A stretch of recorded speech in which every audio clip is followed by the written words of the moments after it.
A warm welcome to this informational webinar organized to introduce our new postgraduate diploma in sustainable financial technology and innovation.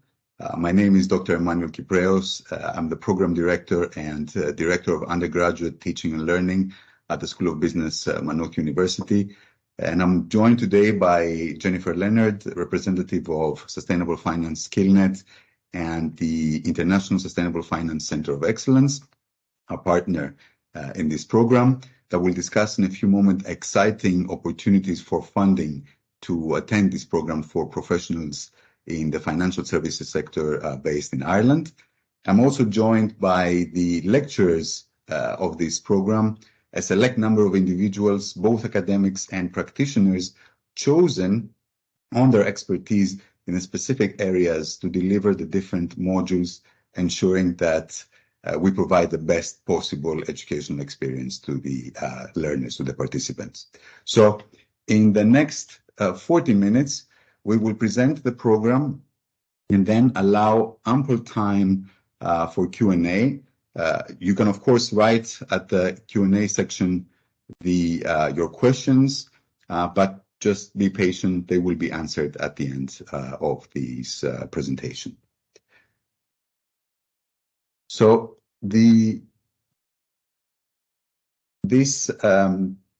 program is a program that has been is a timely program that has been developed in response to emerging challenges and opportunities in the global business landscape that impact especially the financial services sector and demand professionals to be up to date and have an in-depth understanding of the current trends in sustainable finance and financial technology, with a particular emphasis on innovation and the impact environmental, social, governance, and general sustainability risks are likely to have on their businesses in order to ensure long-term business viability and survival.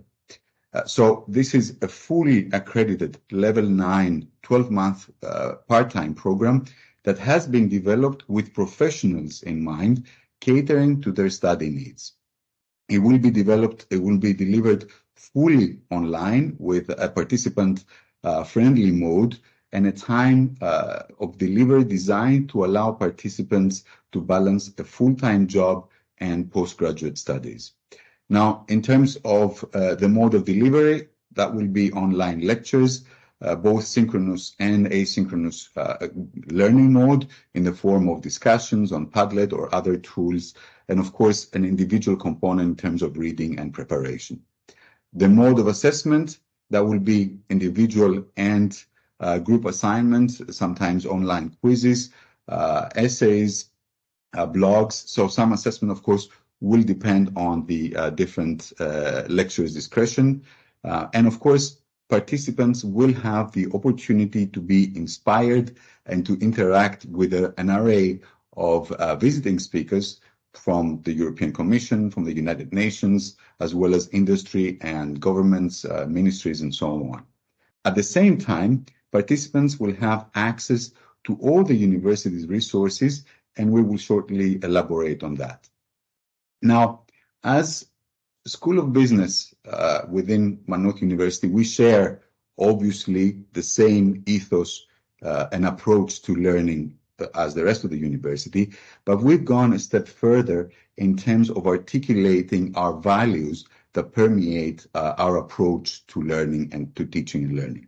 So Manock University School of Business is focused on developing critical thinkers and creating impactful knowledge for our community. We do so through a multidisciplinary, egalitarian, research-informed, and externally engaged approach to learning. So this is our mission, and we aspire to live it in all we do. Now, specifically, I want to focus on 3 values that are relevant for this program, specifically research-informed, practice-engaged, and sustainable careers. This means that we want to make sure that our staff, the lecturers, are research-informed. This is crucial for a third-level academic institution. We want the lecturers to be up to date with the latest research in their area. And at the same time, we expect them to have ties to industry, so allowing them to be up to date with current business trends. So this ensures that the lecturers will be able to teach in the best possible way, that they will be able to meet the learners' needs, help them to have sustainable careers, give them the toolbox of skills that can be immediately be put to use to further their careers. So this is our teaching philosophy, the work-based learning model that builds links between university and industry, in this case, the financial services sector, through academic and practice-oriented learning tailored around meeting the participants' learning needs. So this teaching and learning approach balances lectures, presentations, mentoring, working in teams on different projects, and this ensures that we both meet the standards of the qualification, so this level 9 qualification that we are proposing, while producing a graduate that can not only demonstrate understanding of the complexities of the different topics, but also the intricacies around policy making and its impact on the wider business community, which is crucial, especially when it comes to fintech and innovation. Now, my colleague, Dr. Shivam Agarwal, who will be teaching also climate risk and climate investing, will shortly discuss the university resources available to the program participants. Thank you, Dr. Kyprios, for that wonderful introduction. Following up on our values, which has just been mentioned, through this program, we provide you with state-of-the-art access to the data resources that have been developed over time in consultation with both academic and industry partners. So in the university, we have communicated with what exactly the academia and industry needs and curated these data sets over time, which can help you to build upon your knowledge of sustainable finance and create your own independent models. So the kind of databases that we have created include Bloomberg terminals. Now, we have a state-of-the-art data facility room, which are equipped with 12 Bloomberg terminals, and you as a student will have the access to all these resources which come up with this terminal system. These terminal systems do not only contain the information about the financial information about the companies, but they also contain a plethora of information about the sustainability, including various ESG data resources, which is actually used by companies in practice to make their decisions. In addition, we also have access to the Thomson routers, or which is the ICON database. Now, this database is extremely unique because you do not need to be on campus to access this database. What we will be providing you is a remote access to this database. So which means that any participant to this program with an MUID will be able to access and play around with this database. In addition, we also have subscription to SDC Platinum database. Now, anyone who has worked in the banking space would be aware about the mergers and acquisitions. So this database contains information by industry, a comprehensive information, not just for US, Europe, but across the globe for more than a million M&As that have happened over the last 20 to 30 years. And this also contains the information on the industry breakdown, so you can identify the industries that you are in and also view their ESG scores. In addition, you will also have access to all the editorial and guest notes and the information from Financial Times, which you will be having the access during your duration for this specific course.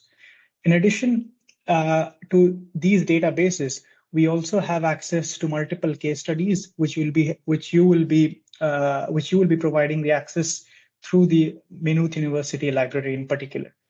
In addition, we also have the Sustainalytics access through ICON, which is inbuilt with the ESG data. And as some of you might be aware, Sustainalytics is the state-of-the-art data when it comes to sustainable finance in particular. So these would be the data resources that you would be provided during the course of the duration of this specific course. And not only you will be learning how to operate on this, but also interpret and create your own models using the different modules that have been curated for this specific course. Okay, maybe the next slide. Yeah. So this is the Financial Data Lab. Now, we know that this course will be taught online, but anyone who's present in Ireland and or is traveling to Ireland, you're free to access this database as and when you desire during the course of the operations. Thank you very much, Imam. Now we move on to Jennifer, who will be talking about the funding opportunities in connection with this program. Thank you, Dr. Caprez. Hi, everyone. My name is Jenny Leonard. I'm the Network Manager for the Sustainable Finance SkillNet. I'll give you a quick overview what the SkillNet does. We are basically a business support network run under the umbrella of SkillNet Ireland. We're one of about 70 SkillNets in Ireland, most of which are thematic SkillNets, such as we are. There's also a few regional SkillNets, but most of them are thematic. We are a program run by our promoting organization, which is the International Sustainable Finance Centre of Excellence. And really our mandate is to support the Irish financial services industry on upskilling and capacity building to do with sustainable finance and ESG. So it's important to note here that we don't concentrate on generic sustainability topics. So we are very much focused exclusively on the financial services sector. The way we lend that support is there's two main avenues. So we provide funding support for candidates to attend courses that are already in existence. And then we also commission the development of new content where we see industry need. And this is how this program came about. We really wanted to concentrate on commissioning a course that's at the intersection of sustainable finance and technology and innovation. And we're delighted to be able to partner with Maynooth University and really to concentrate on a practical approach in terms of the learning. And Dr. Caprez has already outlined the values of the university. So we're very happy to partner with Maynooth on this and are very excited about this program. In terms of the funding, the level of funding that we provide for candidates to attend is a minimum of 30% of the course fee. For members of the promoting organisation, the Sustainable Finance Centre of Excellence, that goes up to 70% funding. Anybody who's interested can contact us. If you apply directly to Maynooth University, your contact details will be passed on to us, or you'll be receiving our contact details, and we might also pop the contact details into the chat function here. If you have any interest in applying for the program, please get in touch and we'll be happy to support. Thank you. Excellent. Thank you very much, Jennifer, for presenting these exciting funding opportunities. Now we will go into discussing the broad themes, let's say broad strokes on the different themes that will be presented within this particular program. It will be divided in 3 semesters. So, and we will, the last semester being the summer semester, and I will present, I will briefly talk at the end about the Integrated Sustainable Finance and Innovation project that will be the last 3 months of the study. But we'll start now with the introduction to sustainable finance, and I invite Dasha to present it. Thanks, Manos. Nice to meet you. My name is Dasha Kutz, and I'm a senior manager of a sustainable investment consulting team at OGE. It's an international service firm that has legal, corporate, and fiduciary arms. So my team advises globally. We have offices in Hong Kong. We have clients in the US, UK. I'm based in Dublin. And we advise global asset managers and asset owners on basically anything to do with sustainable investment. So some of that falls under the regulatory frameworks of SFDR and EU taxonomy. Some of it falls under the impact investing framework, and we work with lawyers when necessary and separately.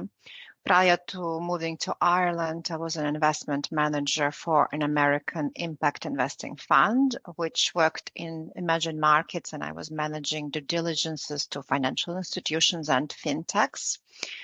And I was lecturing on impact investing at Johns Hopkins for School of Advanced International Studies. So in addition to graduating from Johns Hopkins, I completed master's in SMARTFIT in the area of environmental science and renewable energy finance. So my class basically is built upon my practical experiences as well as the 2 masters I completed in US and in Ireland. And my learning outcomes and lessons that are focused on this basically will draw upon the experience working with such international projects, and it would be tailored to the classroom. So some of the key lessons I outlined here could be very useful and interesting to Irish-based students, but depending on interest, we could also integrate other interesting reading and learning. But the class will basically discuss anything that starts with definition and basic introduction to what is sustainability, sustainable investment, sustainable finance, ESG impact. And then it would go to the various regulatory frameworks, compare the frameworks, and it would be very much focused on implementation, which is why part of the classroom would be homework involved with development of gap analysis or the theory of change for real cases based on real asset managers that we worked with. And we would then have a classroom discussion. I will have guest speakers for most lectures. From some of them will record their presentations because they're based in America or in Africa or Eurasia, and some of them, those that are coming from Ireland to UK, will join us for real Q&A. So that's the idea, and I'm very excited for this class and to meet all of you. Thank you. Thank you very much, Dasha. Very interesting. We now move to Theo on data science. Hi, thank you, Emmanuel. So my name is Theo. I work at Inca Investments, which is one of the arms of the IKEA group. I currently work as a quantitative portfolio manager, and I support our team in making investment decisions that are in line with our company's core values. And of course, we always have a sustainable investment decision-making process in our core. We are aware of the impact that our company has in the environment and in the society. So we try to be a leader in implementing this best practice to our day-to-day activities.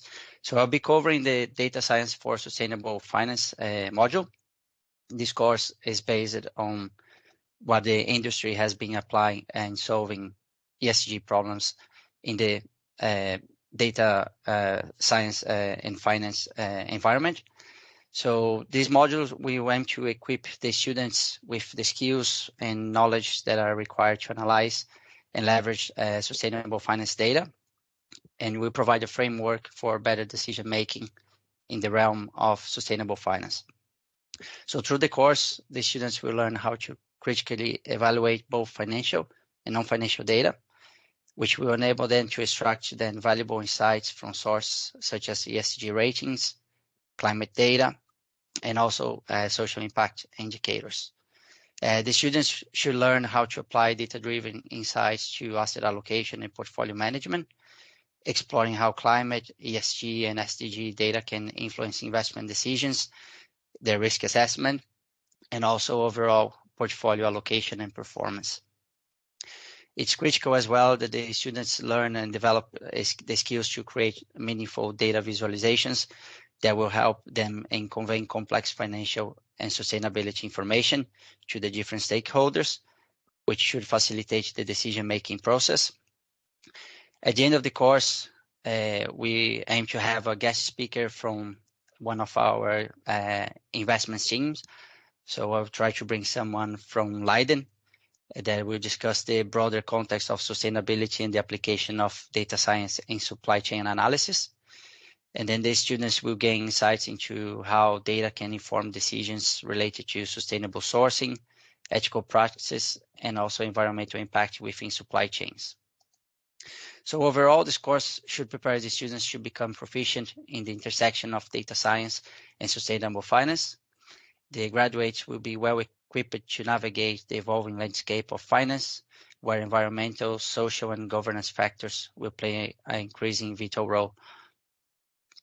By integrating data analysis, portfolio management, visualization tools, and real-world problem-solving, the students will be ready to make a positive impact on financial decision-making that aligns with both economic goals and sustainability objectives. Thank you, Emmanuel. Thanks very much, Theo. Now we move to Zitin, and welcome Zitin, that will speak on behalf of the team for ethics and financial regulation. Thank you, Doctor. So I'm one of the co-leads for delivering the ethics and financial regulation module, and that's co-taught with Dr. Faul. Today, I'm going to give you a quick breakdown of the 4 lectures that we will have for this module. So in the first lecture, it'll be more of an introduction on what is ethics, why has it become important, stakeholder pressures, what is the ethical decision-making process. So we've tried to make the module more sort of friendly to practitioners as to when they join their organizations or are working currently at different organizations, how will they be able to make decisions which are ethical and which are most in interest of both the business values, but also for society at large. This will be supplemented with reference work as well as coursework that will form a preparation for lecture 2. Lecture 2, which will also be delivered by me, will be taking the concept of ethical decision making and the different steps involved in it, and look at real life business examples, which would also be included in the first lecture, but also the coursework. So the team or the cohort will be divided into groups of 3, where they would have to pick up a company, look at an ethical issue, but also analyze it from the ethical decision-making process. And then there will be some brainstorming and discussion about how the issue was managed at the company or at that financial institution, what could have been done better, how can the ethical decision-making process be more efficient when we are kind of looking at that, that whole flow. Moving on to the next 2 lectures, which will be delivered by Dr. Faul. Lecture 3 talks more on the political economy side of things and more regulatory. So it will be more technical, where it's getting into the regulations and how they evolved over time. So right from the Kyoto Protocol to the more recent Paris Agreement. And then it will also talk about certain fiscal tools, which were as a result of these regulations, such as cap and trade, carbon credits, and other sort of financial and fiscal tools, which will help our economy to move towards net zero.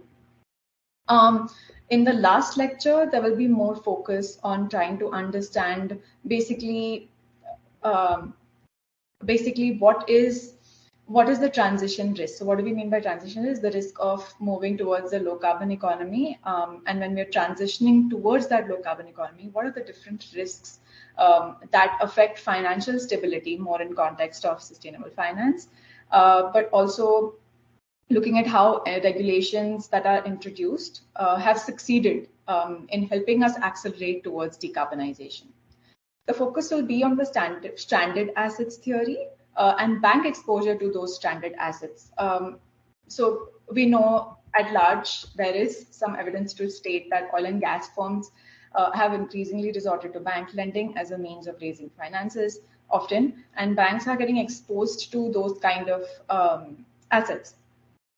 And they are becoming lenders of last resort, and sometimes that exacerbates risks that they may get into distress as we move towards a low carbon economy and the demand for oil and gas slowly is kind of reducing. From there, we will talk about the importance of financial regulators in this process, particularly central bank, but also security regulators in managing this risk, plus the coordination between governments who are trying to push for decarbonization, but also financial regulators who want to ensure that this transition risk is managed well. Just before concluding, I want to also introduce myself. I just realized I didn't do that. I work at KPMG Canada, and I have over a decade of experience in sustainability consulting, ethics, business understanding of strategy and reporting on sustainability specifically. I have worked with global organizations like the United Nations, Anglo-American, Unilever, and various others across India, Africa, and North America. So hopefully we'll have a more global sort of perspective in this module with different business case examples and get some more exposure to the students. Thank you so much. Thank you very much, Zitin. Very interesting. We now move to Dr. Raffaella Giuliana, who is going to present FinTech Innovation, the regulatory framework. Hello, everybody. I hope you can all hear me. And I'm Raffaella Giuliana, and I'm a financial stability expert at the ECB, particularly the ESRB. And as you know, the ECB has been very much involved into the design of climate policies and as well as fintech policies, particularly crypto assets. And just in line with this tendency, my team has been working on advising on these items, very important items for the future of finance in particular. And so I hope that I can convey my expertise in this course, and at the end of the course, my students will be able to assess current issues and innovations in the field of fintech and in general in technology in finance. And they will also be able to consolidate complex knowledge from a large source of information in order to assess the impact on sustainable finance coming from technology and innovation. And they will also be able to assess the potential long-term effects of regulatory actions in this sector. And they can also be able to develop their informed and innovative solutions to address such complex problems. And I also wanted to provide some more concrete, specific questions that can be underlining the lectures that I will be creating. First of all, regarding the typical elements to decide about the success and failure of fintech projects, I think that I can start with a clear example that I just read yesterday in the Financial Times. This article was saying that the new banks, the so-called new banks like Revolut and 26, are experiencing very big growth problems currently. And this is due to the lack of regulator support and to the lack of licenses. And how can it be that these entities that are known for being checking nearly all boxes for being successful in fintech, then they have these important growth problems? Okay, so the problem is related to the fact that they are not satisfying the regulators' demands in terms of quality of the assets and in terms of governance and culture. So that's to say that especially in fintech, some aspects like sustainability are extremely important, and I will have this holistic approach on sustainability that takes into account not only the regulatory aspects such as MiCA, for instance, which is the market in crypto assets, which is a very important regulation for virtual assets, but also other aspects that are sometimes less regulated, such as the anti-discriminatory rules. And these aspects are really important in order to design a fintech entity that provides long-term value. And regarding the opportunities and challenges of blockchain, of course, we need to remember that blockchain has this advantage of being without any gatekeeper responsible for access. But on the other hand, I will also point out that we need to still address practical problems related to the governance, to obscurity of the governance. And regarding AI in finance, it's really important to point out that there are very important actors like, for instance, Bank of America that are building Erica, and Erica is essentially a robo advising device, and therefore we can develop our view, and we can also try to assess the success or failure of some aspects of AI in finance. And also, very importantly, I will also talk about the key aspects of a very important project for Ireland for the next years, which is Ireland for Finance. And I will develop the key updates for this year and also for the next years. We'll have a very critical discussion on this roadmap for the years ahead. So thanks a lot for the attention, and looking forward to see you at my course. Thank you very much, Raffaele. Very interesting. Now, call on Andrew Corrigan from AIB, who will be teaching ESG investing and reporting. Great. Thanks, Emmanuel. So my name is Andrew. I work in the equity capital team in AIB. The equity capital team invests in private equity and venture capital funds, primarily in Ireland.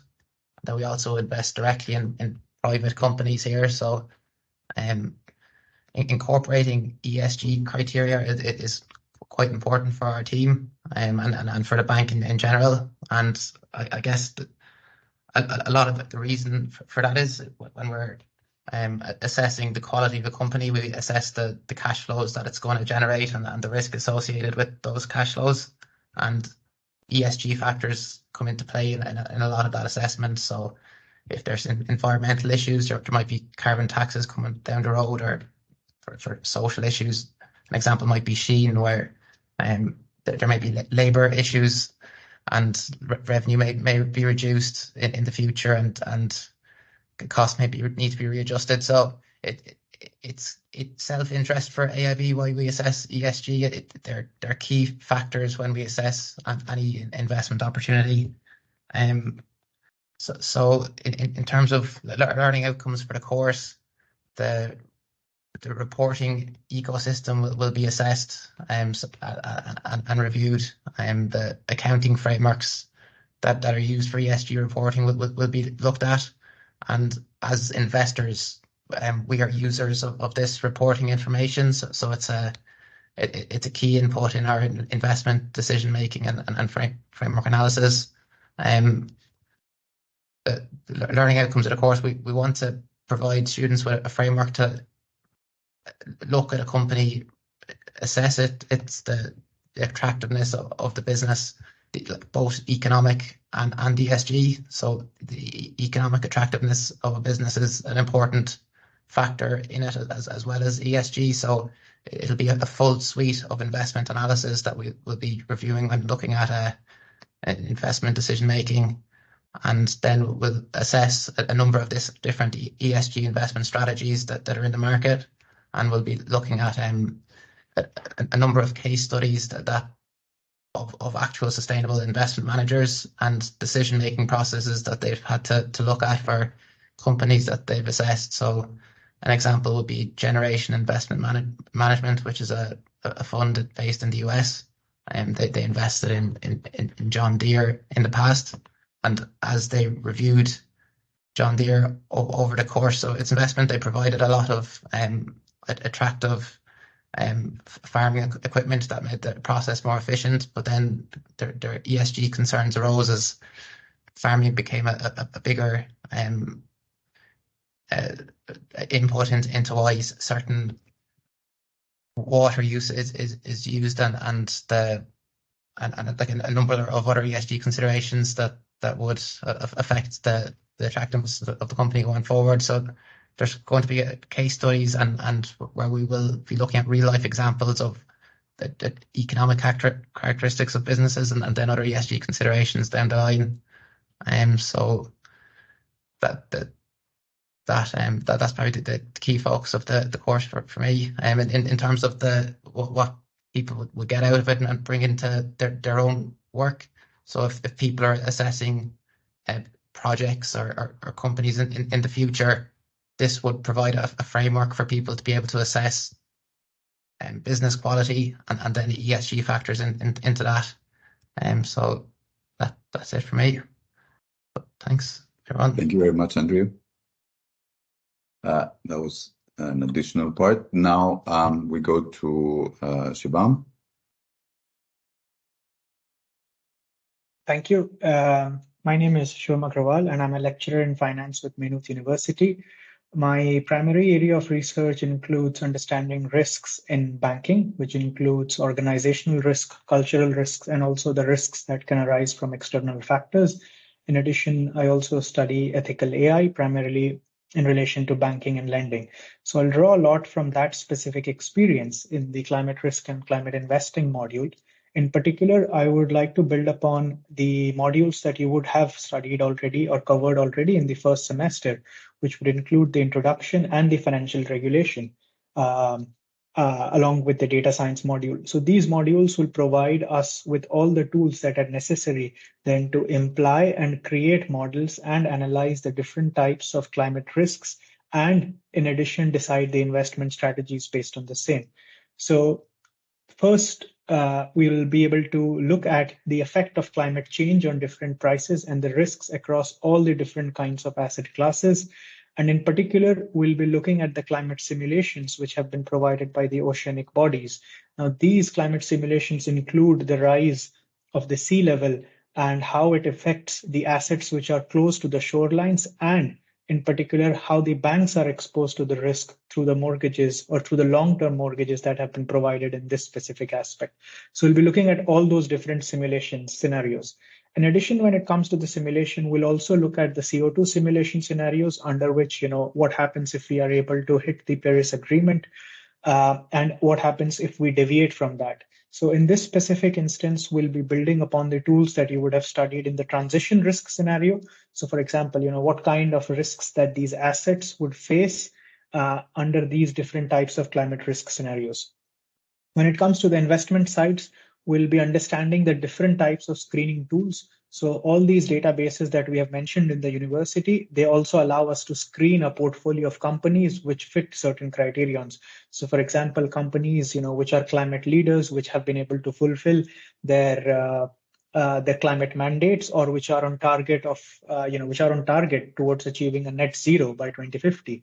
So we'll be looking at all those climate leaders and laggards across the different kinds of industries, and those which are actually positioned to seize the opportunities, and those which could be affected by this by the climate risk. And we'll see how it translates to the financial statement and the balance sheet risk. Again, this would be building upon something that would be parallelly being run in the ESG investing and reporting session. Then we'll be looking upon the potential climate regulations, which includes the emissions from different trading schemes. So while the regulation aspect would have been dealt in the previous modules, we'll be looking at the pricing of these modules, of these carbon credits, which both include the government carbon credits as well as the private carbon credits. And then we'll be understanding the different approaches towards the construction of social cost of carbon, including the cost of discounting. So how do the firms actually, take into account the risks, and how does it translate into actual numbers? In this specific aspect, we'll be also looking at green bonds and green loans in particular. So these are different types of instruments that have been used by policymakers, by banks in particular, to aid climate change, or to aid in mitigating the risks of climate change in particular. And we'll also look at the risks that come associated with these green bonds and green loans.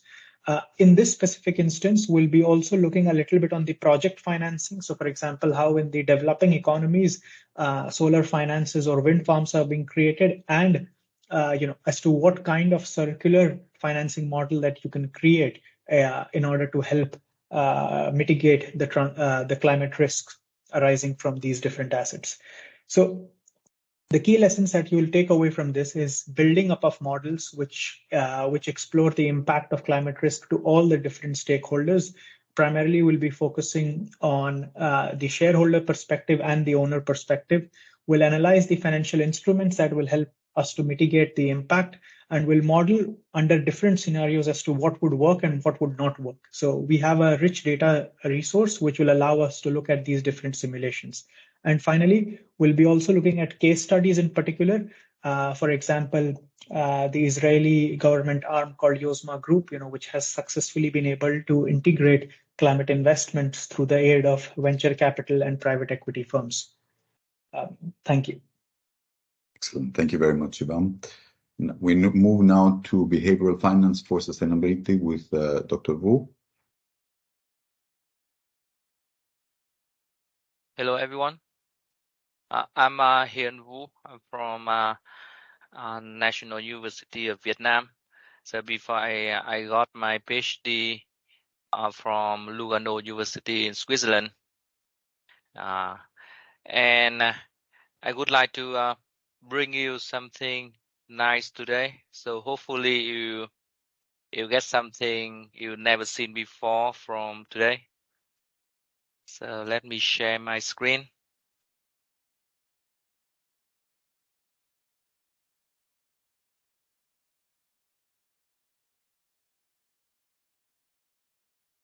Can you see it? Yeah. So this is the graph I like most, like for my whole life. So I saw many graphs, but this one attract me most. And this graph show you that how our brain works. So like most of us think we are rational, we know what is good, we know what is bad, we know how to think. But actually, if you cross by this graph and then you have to like look back to ourselves to see, do we really know what we are thinking? And that's why I really like the behavioral finance, and I see that like the how we think.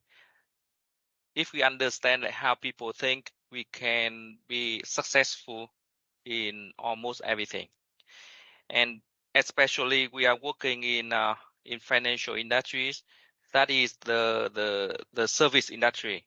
That's why we have to understand how the people think, how our clients and customers think. So that's why I suggest Manos to add this topic into the program. It's very applicable for sustainable finance.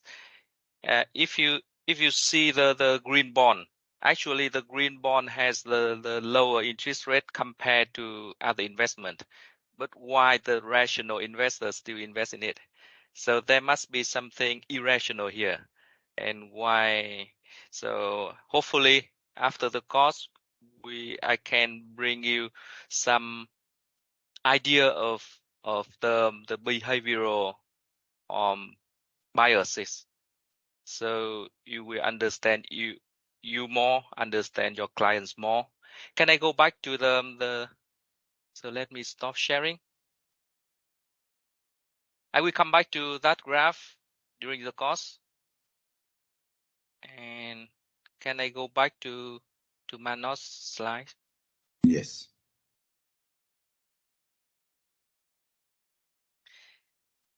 So the aim of the course is we would like you to be able to apply the behavioral finance theories in your work, in your settings, because each of you come from different environment, different requirements. You are doing different jobs, so it's very important to understand the key idea to how to apply the behavioral bias to improve the jobs.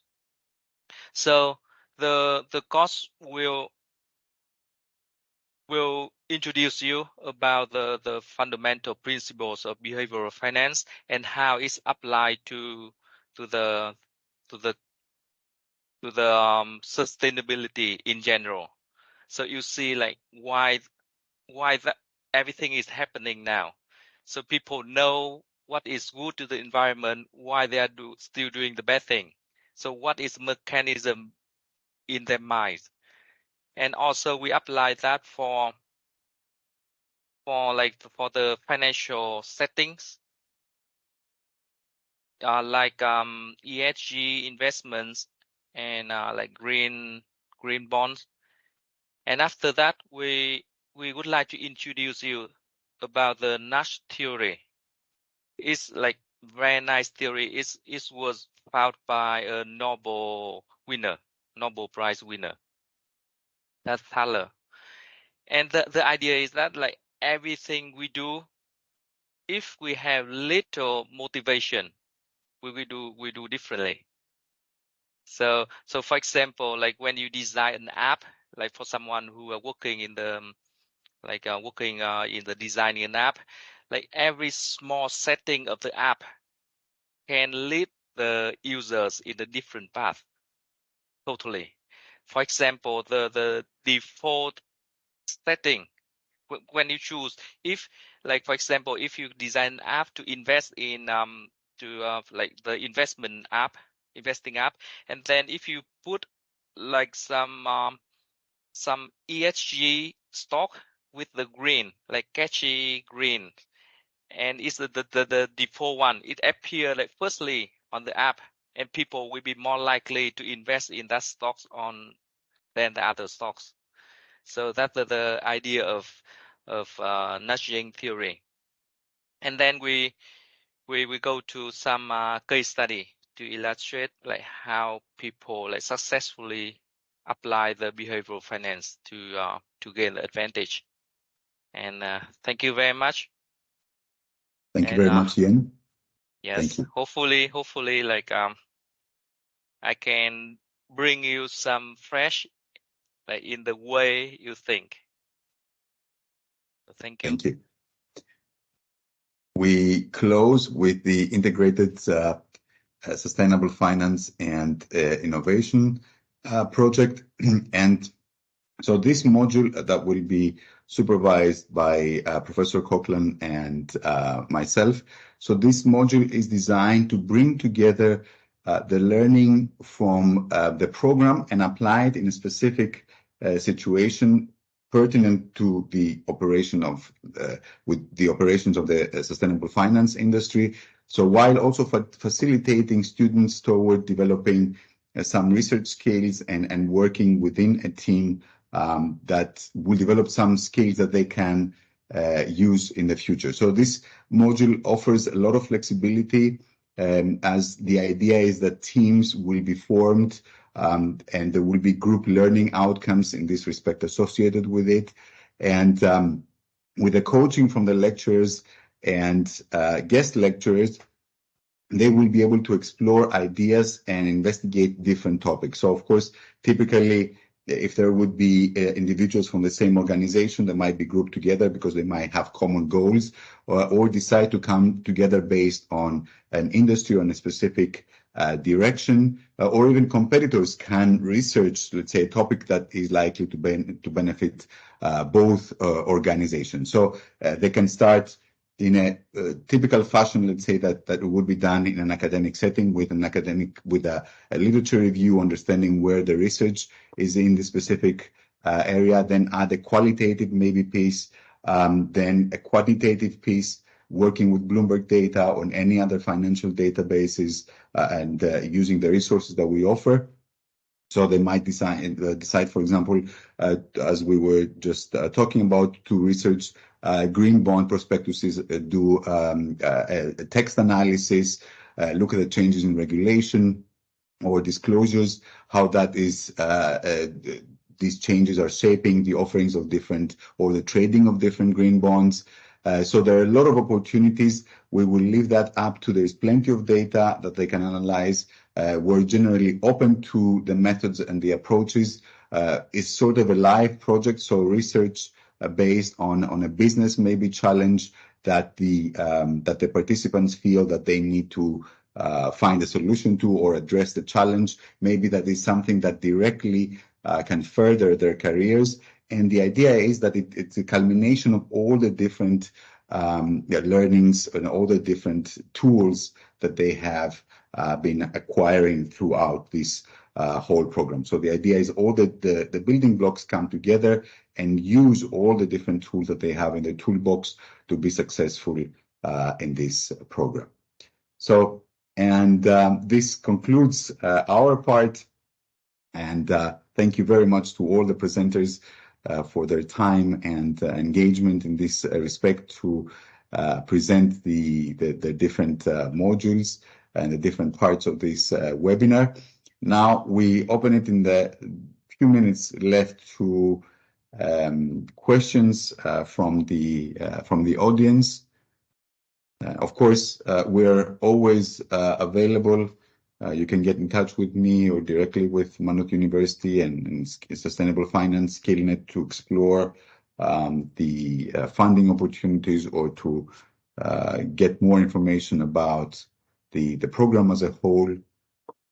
And I'm happy to jump on a call with to answer specific questions and concerns as to maybe how you can juggle both a full-time job and this program, which is a common and logical concern. Manuel, it might be worth mentioning that the Q&A is open for questions and the chat has been turned off. Am I correct? The chat has been turned off and the Q&A is open, yes. There is a function on your screens and you can... Okay, first question is in. So the deadline at the moment is the 15th of September. But of course, the sooner the better, because there are some intricacies when it comes to funding and so on. If you want to make use of this opportunity, let's say, but it's the 15th of September. The program will be starting the 4th week of September. So it will be a quick turnaround for the last applications, obviously. So we need to make sure that the applications are complete relatively fast. We will make available the whole recording of this webinar on our website, and we'll be happy to do that. And so you can watch it again. So it will be the idea behind this webinar is to kind of showcase and present this new program. And I appreciate the fact that, of course, some were unable to join today, but yes, we will make it available. When it comes to lectures and hours per week, the idea is to have 2 days of lectures, so usually Monday and Wednesday, for roughly 3 hours in the evening. So that will depend, on the lecturer, but usually between 6 to 9.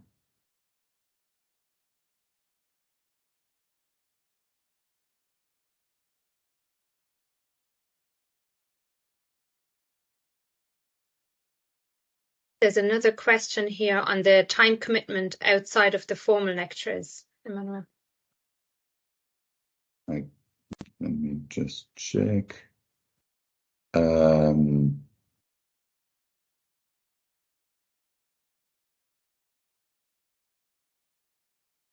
Yeah, so obviously there will be some commitments for the participants outside the formal lectures.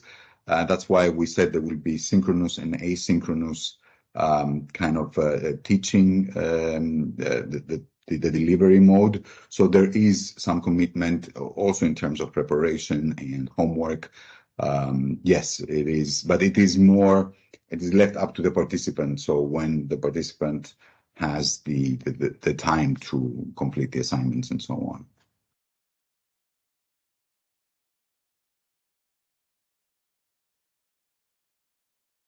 Jenny, there is a question on what information is needed from the company to get the 70% funding.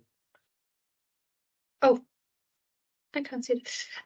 So the 70% funding is for members of the International Sustainable Finance Centre of Excellence. That's our promoting agency. So that's a membership process that we have to go through. If they contact us at skills@isfcoe.org, we will we can check our list of members, and if your company is a member, then that 70% is open to you. The process to become a member of the centre is a separate process from the actual generic funding process through the SkillNet. All other companies are eligible for 30% funding, and the funding has to go through the employer. So we can't fund any individuals directly. The employer will have to be invoiced, pay the matched funding fee for the course, and we will then provide the grant funding, and we will book the place with Maynooth directly. So we will pay Maynooth University on behalf of the candidate. I hope that answers the questions. It is a little bit complex, and I'm happy to set up a phone call with anybody who has questions on the funding process. Sometimes it's easier to talk through that on the phone. Thank you, Jennifer. Now, in reference to whether someone needs to work or have experience in sustainable finance to be allowed in the program, so we are primarily targeting professionals within the financial services sector, the financial sector. Now, in terms of sustainable finance specifically, we don't expect the participants to have experience in sustainable finance. That's why we also have an introduction to sustainable finance. Of course, as we said, we do prefer to have, it is primarily, the program is primarily targeting professionals within the financial services industry. So they need to have experience with financial services in general, but not sustainable finance specifically.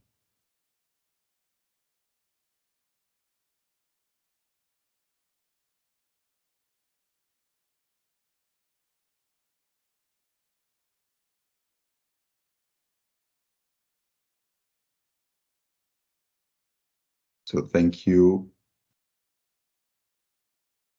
to everyone who has joined. I think it's now 1 o'clock.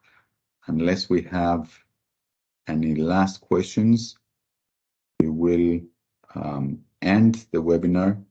And again, thank you to all the participants and the presenters for joining and preparing the presentation to introduce this very interesting new program to the public.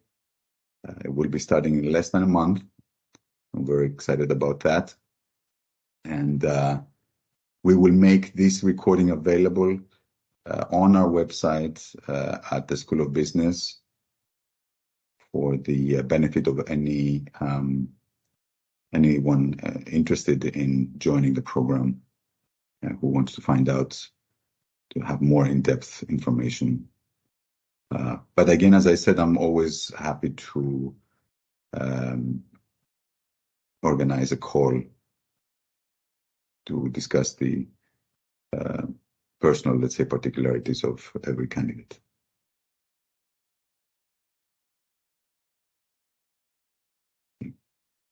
So thank you, everyone. I will now end this session.